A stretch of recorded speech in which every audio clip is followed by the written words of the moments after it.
The biggest question of all is whether or not the thesis for owning gold is intact. So let's bring in former Texas Representative Ron Paul. Dr. Paul, it is great to have you back on the show. Thank you for being a friend of CNBC. Thank you, Are Amy. you still in the gold camp? You're a known gold bull. And if you are still in the gold camp, why?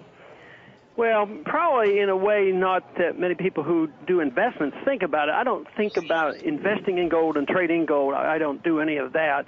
But I look at it, fundamentally, and I got involved in the 1970s when the dollar was dislinked from gold, and, it was $35 an ounce, and I thought government would spend too much and run up too much debt and print too much money.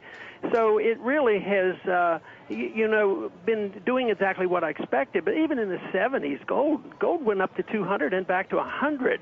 So it lost 50%. So I think the gold market is rather typical of markets. Things come and go, especially when there's a lot of traders in and weak holders of gold.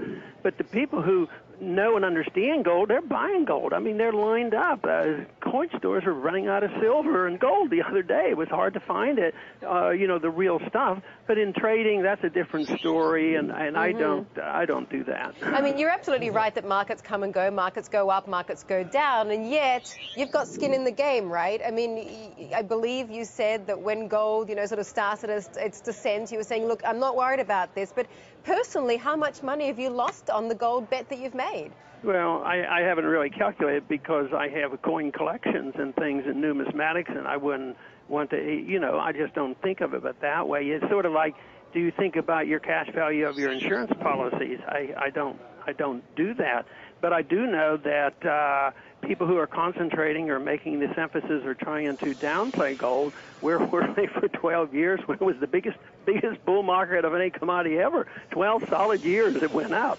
So, and this year isn't even over yet, so who knows what's going to happen. Goldman Sachs might affect the market again someday. Who knows? So, and that was another thing that I was often wondering about. Nobody's had an answer is when that 53,000 contracts sold in with one sale. Who did that? Was that the President's Working Group on Financial Markets or somebody else? But those things affect the market. But long term, the market is more powerful than the Fed, more powerful than the politicians. Mm-hmm. If you print money, believe me, the price of gold in terms of dollars will go up. And it's an absolute proven fact. I mean, gold has been money for 6,000 years. They've tried to make paper money over these many years, but it never works, and now the whole world's doing it now. So I think we live in very, very dangerous times because we spend too much money, there's too much debt, and everybody thinks you can print the money, and debts don't matter. And believe me, they still do, and someday people will realize that gold is the ultimate money. And certainly, as we've been watching gold go down, though, Dr. Paul, one of the other things that we've watched is increased interest in alternative places to put your money to fiat currency. For example, the sudden interest in Bitcoin. What do you think about Bitcoin? Is that the real deal, or is it just a speculative flash in the pan? Well, from my viewpoint, it isn't, but that doesn't mean that I have the final answer. Quite frankly, I don't understand how it's calculated, and I also know that I can't put it in my pocket. So it's still determined, by fiat money, and it is a means of exchange. And if that came out of the marketplace, there certainly shouldn't be no prohibitions as long as there's no fraud involved. But it doesn't fit the definition of money by Austrian economics. I mean, it's usually something of real value. When times get tough, they use cigarettes and tobacco and all kinds of things, but they usually don't use a computer entry and a complex computer code to calculate it. So I don't understand it, so I'm really not into that, but I don't criticize people who think it's going to solve all our problems. Quite frankly, I don't think it will. I also have to ask you, of course, what you think about Goldman's gold call. Of course, we were just talking about it in a moment with Jim and Grizz and the fact that Goldman Sachs says cover your bearish bullion bets. What do you make of that, and what do you make of the timing?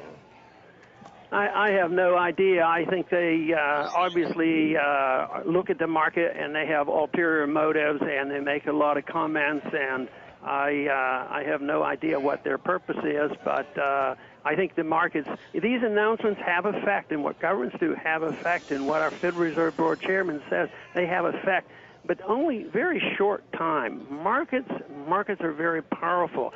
right now we're printing the money and the stocks are going up, and that's wonderful for Wall Street.